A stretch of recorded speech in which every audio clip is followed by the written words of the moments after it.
So welcome to The Next Human. My name's Arav, and today I'm joined by Shirin Hasan, the VP of Clinical and Medical Affairs at the Foundry. So thank you so much for being here today. I'm very honored and just so happy to be part of this program. Thank you for having me. And thank you for joining. And before we get started, just wanted to ask, if you could give a brief overview of your career journey and basically like the pivotal moments that pretty much led you to where you are today. Right. So let's start from the beginning, my journey. I was born in India. I was born and raised in India.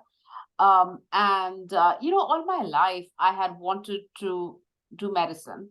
Mhm. And at some point, while I was getting ready for my pre-med exams, there was a new program that was introduced in India, in Bombay specifically, in one college. It was genetic engineering. And I was just fascinated. I thought that this program just seemed so full of possibilities that I decided this is what I wanted to pursue. I felt, I've always had this passion to improve the lives of people. And I thought instead of doing medicine, I could combine medicine with physics, mathematics, biology, and play a role in every aspect of our lives, not just on the medical side.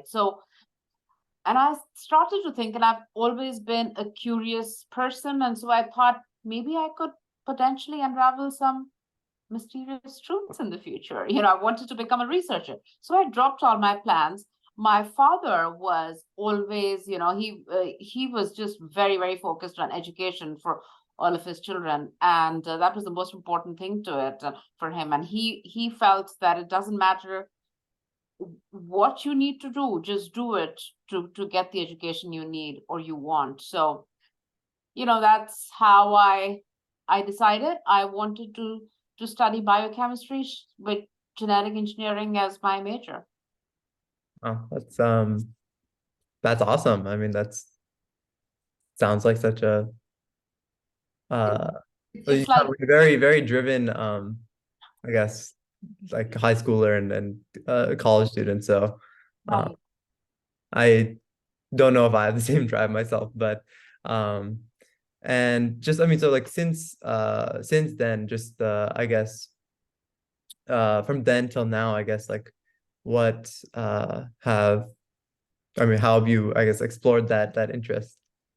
So, I started as a researcher Mhm. on the bench, did all kinds of experiments on the bench, trying to, of course, started with biotechnology because that was my major, went into immunology, immunodiagnostics, went into breast cancer research then, and then prostate cancer research, and then landed into medical devices. Oh, And while I was doing medical devices is when I felt that this is where innovation lies.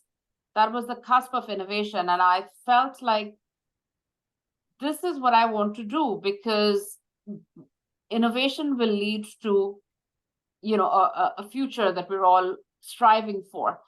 mhm. I thought that working with cutting edge technology will not just help save countless lives, but also help people improve their quality of life through this technology. So I think it was not just saving lives, but improving lives.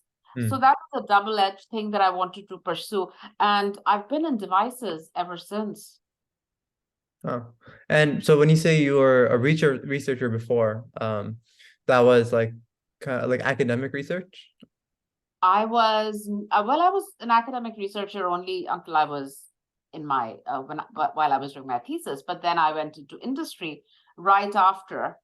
Got So I've been in industry for almost 3 decades now in various roles, and of course, started as a researcher, so in R&D, then moved on to clinical, regulatory, Mhm. medical devices. Medical affairs. So it's been a range of different things that I started to do after that. But yeah, started as with research, with hardcore research. Awesome. And I mean, you said it yourself, like 3 decades of experience is a pretty hefty, has pretty hefty weight behind it. So I mean, just like with all that you've done, seen, and experienced, I guess, what are the kind of major like trends or developments that I guess you've noticed in the medtech industry that kind of excite you for the future? What really excites me for the future is what I'm really passionate about is personalized medicine, precision medicine. It is, and I'm sure you know about it, but it is being able to give treatment to a patient that will benefit from it. Okay, so let's take an example, right? If Jane Doe has breast cancer, you could target her with all kinds of chemo and radiation, and you're of course killing the cancer, but what else are you doing? You're also killing all of the healthy cells with it, right? That's why you see the way they look, they become weak, and you don't even know if this is going to work for this patient, if this patient is going to, what if the cancer comes back?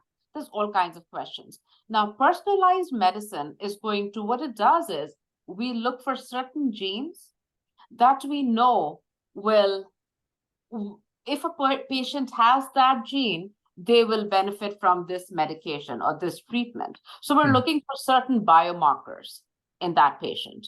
So the research here is trying to look at a biomarker that will actually bind to a certain treatment or work with a certain treatment in layman terms, right?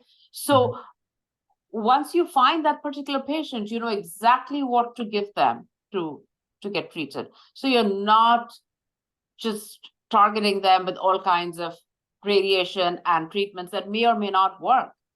So it's much more, it's not just effective, but it's also safe. So that's the future of medicine. And I mean, so obviously, along with that, I guess it's pretty safe to say that like the intersection of, I guess, like data analysis and healthcare is also super tied into this. And that, I guess, like what would you say the I guess direction it's going in is? Every treatment or diagnostic for that matter in the healthcare industry is going to start relying on AI, is going to start relying on loads and loads of data. So this is what I do for a living. I mean, I'm looking at data, all kinds of data, slice and dice it to see what makes sense, right? And get that to get a product towards approval. So data science and AI is going to be huge in not just treatment, I mean, therapeutics, but also diagnostics. Okay. And I mean, obviously, it'll have this shift, I guess, is going to make a pretty big change on healthcare providers, but also patients. And do you think I guess, how do you think regulation is going to keep up with that? Regulation will keep changing. Regulation, even now, regulations all over the, so first of all, every region has its own regulatory bodies. Every country has its own, and they all have their own requirements. So, and it'll continue to change. It'll continue to evolve as we have more and more technology. And, for example, let me tell you that now there's a separate, the FDA just came out recently with regulations for software that's on medical devices. So even that's changed now. And as we add more and more technology or innovation into products, we are going to have to continuously evolve with the regulations across the world. China has very different regulations for approval from what EU does, or from what from what FDA wants in the US. So it's massive. You just have to keep up, which is what I have to do. I mean, I have to continuously keep chasing the new regulations across the world. So I can provide the right data for approvals and leverage the data I have for the right approvals and allow for market adoption by the healthcare systems. And bringing it into like a global perspective, do you think the like already kind of chasm between first world countries and like developing countries in terms of the healthcare infrastructure, do you think like this the onset of big data is going to be something that helps that gap or might widen it? It will help, but you bring up a really interesting point. So there's a lot of data, and what's happening right now is that there's not enough data, unfortunately, for some of the communities, for some of the marginalized communities. So I may, and let me give you an example, I may have a huge amount of data from the US on, okay, let's take the same example again, breast cancer for this particular group of women, but I don't have the data for, say, the Chinese population, or even the the African American population, or the Indian population. So, and it's all different. Genetics are different. So we have to continue. And now it's not just. We recently came across an issue for one of the products that we were working on, that we don't have enough data anywhere in the world on women. So how are we? I mean, you may have some, but if it's not enough, there's got to be a critical mass to be able to say that it works. So there's a lot of push right now on clinical trials being designed such that we have the demographic is evenly distributed, and it's not just white males. Or also it's not easy to think about it. Who are the people that will be most interested in being part of a clinical trial? Clinical trial is where one gets data from. It'll be people who are more educated, or people who are being pushed by the doctors. And if you are in a marginalized community, for example, the Hispanics, right? They may not have that access, so they don't even know what trials. So now there's a push to get just all demographics be educated and aware of what's going on in the fields. And I mean, you obviously, I think you're saying that push will happen alongside this change. It has to happen, or else we won't get the data for all people around the world.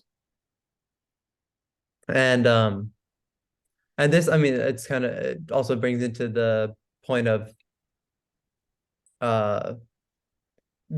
industry and like the kind of ethical responsibilities that companies and industry professionals have, especially in like a field such as this, how they balance that with obviously like how companies have to operate with profit making and investors, and there's just a lot of kind of moving parts have to balance innovation and responsibility on the same hand. They have to. It's just, I mean, I see what you're saying and where you're going, but ethical responsibility is bigger than anything else. So they have to do the right thing. The patient always comes first, and then anything else. So they have to do the right thing, work with the regulatory bodies, work with the societies, make sure that everything you're doing is in compliance, and and then be able to get the data you want to be able to sell the product you want to sell. Yeah, and I just want to ask like a little bit about your experience with startups and just how but just your experience in general. And so I've done startups as well as large companies. So I've been part of both. I've been a part of a company that was 80,000 employees, and I've also been part of a company that had 12 employees. So I've worked across the board, and startups are a great place to be in. If you have, so there's three things you want to check when you're joining a startup, which is my three, check boxes. What's the leadership team like, right? Because if you have the right smart people at the top, they're doing the right thing. What's the product? Is it innovative? Is there an unmet need? That's very important. The product needs to have an unmet need. It cannot be just another, version of something that exists. It's not, you're not going to make it. And then make sure that the people working there, the talent, they have great talent and the right culture, because only then will this startup succeed. The right culture, the passion, and the ownership. Everybody needs to feel like I own this and I'll make it succeed. That's the success of a startup. Mm-hmm. And so it kind of sounds like you're saying like a collaborative environment where everyone is um, genuinely like excited to work, basically. Working towards the same goal. Yep, absolutely. Everybody needs to be working towards the same goal. And the way to look at it is, think of it as a pie, and everybody needs to be given a small portion of that pie to make it whole, right? And only then will this succeed. Yeah. And I mean, in terms of like leadership, I guess it's hard to balance leaders with strong like leadership skills and market knowledge versus I think that they still have to have some connection and be at least in touch with the scientific aspect as well, and the medical and the clinical facets. And yeah, I mean, just question like what kind of like experiences have you kind of like seen with that? So a good leader needs to be, I mean, yes, they really need to know what they're doing and what they're saying. A good leader also needs to be such that, leadership is always trickle down. So I have to do what I want my team to do. The other aspects of leadership are, empathy is really important. I mean, I'm telling you what I believe in for a good leader. Empathy, make sure that your team believes in you. So do the right thing, work hard, empower them, make sure that you're empowering your leaders, make sure that they feel that they are part of this, right? And then I think it's also important to in my opinion, I've always hired people smarter than me, and not be ashamed of that. I mean, you need, that's how, giving credit to others will always make you look good. So these are some of the things that that I would say is important to be an effective leader. You have to be able to motivate people. You have to be able to make sure. So if you're not a motivator, you won't be able to be a good leader. You have to set a strong direction. You have to be a great communicator. You have to be able to listen. See, listening is a really important part of leadership. Listen to others, see what they're saying, and like I said, empower them, have a vision, make sure people believe in your vision. Yeah. I think those are some of the things that will make a good leader. Yeah, I mean, I think also what you're saying is just kind of also applicable just across any field. And Absolutely. Yeah, and yeah, I mean, so more about kind of the work you've done is just kind of how what is kind of the general process of taking products from ideation to development, or to research and development, and then onto the market. So just what, yeah. There's different steps to it. You Mhm. know, you come up with an innovative idea, or anybody that comes up with an innovative idea, the first thing is to make sure that there is a product that can be made out of this idea. So it will need a lot of research, not just bench research, but also researching the idea with other SMEs, with other subject matter experts in the field, in the industry. In our case, it could be the physicians who are. So if I'm working on a surgical aspect, then I would talk to the surgeons. If I'm working on a pulmonology product, I would talk to pulmonologists. So all that, and then once you have a product, it will need to, the first thing you would do is after you're done with bench studies is that you would do animal studies. Mm. So that's the step one. You do animal studies, make sure the product works in animals.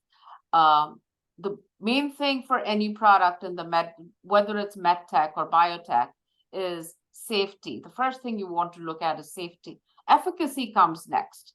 So start with safety, go on to efficacy. Once you have animal studies completed, you will then start other studies, feasibility studies, where you might go with, say, anywhere between, say, 10 to 30 patients and see, that's called the first in human studies. You do Mhm. first in human studies with known people, with investigators that are big names in the field, someone you can trust, and make sure, of course, you'll need ethics committees, approvals. There's lots of approvals that are needed. It's not easy at all to get into studies. So once you have that done, you get into a slightly larger studies, which we call pilot studies. And then it gets bigger, pivotal studies. So data, data, data. You use all of the data to see what the signal is, where your trend is, what you can do. So there's that itself is an art, right? And when I say pivotal study, you start to do studies such as say what we call randomized control trials, where the physician even may not know whether or not they're treating a patient, or is the patient getting a placebo, right? So it's totally so that data is real data, what we call level 1 data, right? And you publish that. Then once you have that, you may now get a lot of data from all of these trials. But again, these trials are done at the lead universities or academic centers in the world. So of course they are the who's who. Now you want to see if these work in the real world. So then you need real world evidence. Then you need to start working with payers, right? Nothing is going to work in the world if you don't get insurance to pay for it. So you have to then design studies so that payers can say, yes, I will pay for it. So there needs to be cost effectiveness studies for reimbursement. Then you might need marketing studies. How will you get market adoption for this product? So there's just a lot, it's a long cycle. And it's all strategic. It's an art. So I've, for example, led the development of several corporate clinical and regulatory strategies to maximize the product approvals, registrations, and adoption in worldwide jurisdictions. Wow. And I guess like how would you say that whole, process would take in general, I guess. Yeah. How long it would take? Yeah. I'll give you an example of a startup I was in. When I joined the startup in 2006, my manager, who was also the founder of the company, he was the chief medical officer, he was a surgeon. He said that we'll do this in 2 years. We'll sell this company in 2 years. But it took us 8 years. And so we were able to, but the whole thing was all of us, we had our eye on the prize. We worked towards, we collected data. We just got so much traction around the product that we not only became the product of choice, or what you call the standard of care for that particular disease, for that indication. Around the world, we were the standard of care. We also got bought for, a boatload of money, and it was very successful. And that's what I call success. Nothing comes overnight, in at least in my industry. Mm. It's very slow, but it happens. If you do it right, you will succeed. Yeah, I mean, it kind of sounds like yeah, like the whole is greater than the sum, and the sum of its parts is just kind of all these um steps along the way. And Steps, yes, baby steps, but do it right, you'll get there. mhm. And I mean, this is just kind of, I guess, personal question, but like Mhm. you mentioned, you've had experience working at, a lot of startups and big companies as well. So just kind of which, I guess, do you like better? Is my question. Um, I think culture-wise, I mean, I like both. Everything. It really depends on what you're passionate about and what you're doing. I love the startup world because you can really you're passionate about it. You're all working towards the same thing. But again, it's a lot of hard work. You're doing everything yourself. The larger companies have the benefit of having a lot of money. You can hire people as you want, and you can get work done. But then there's also a lot of corporate red tape that you have to work Hmm. around. So there's pros and cons of everything. I've been fortunate enough to have the best experiences on both sides, Nice. and I had large teams at a couple of my large companies. I loved the people I worked with. My teams were really everything to me. All of the people that reported to me, I think that makes a big difference. And the startup that I'm at right now, I just absolutely love what I'm doing. I'm just very passionate. And when I see these patients, when I go support the cases and I see these patients, it just warms my heart to see that I'm actually helping somebody live. And that you cannot see in large companies. So I get to see that myself. Mhm. It's just two very different, very, very different areas. But like I said, I've been fortunate to get a little bit of both, and I would suggest anybody who's coming into this world should experience that as well. And that's for as I was also just about to ask you, um, just a little bit about what you are doing now. And if you could speak a little bit about that. Yeah, so I work at the Foundry. The Foundry is it's a company or a group of companies really, where what we do is where we are all, so there are several teams. The teams are committed to invent technologies and build companies out of it that redefine what I just said, the standard of care. We want to transform patients' lives. So I'm currently working on, with those companies to be able to, on the device side, the Foundry has companies in the cardiology space, in the pulmonology space. So yeah, it's that we're building companies, we're redefining standard of care. Awesome. And so basically, uh, the founders has hands in a lot of different things. Mhm. Yep, yep. And so again, you're the I'm the head of clinical and medical affairs. And I can give you an example. One of the products that we're working on is it helps people that have COPD, emphysema, right? These people are not able to even breathe or even able to bend to pick something because it's so we're helping them actually live a life that they can be. Yeah. So um let me give you a little experiment to do. So take a deep breath in, but don't let it out. Now take another deep breath over that breath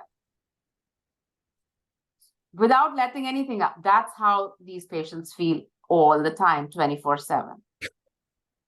So they are just so inflated with their lungs have collapsed. They cannot breathe. This is how they feel all the time. So we're trying to help these patients. That's awesome. And I think we're running short on time, so I'll just ask my last question now.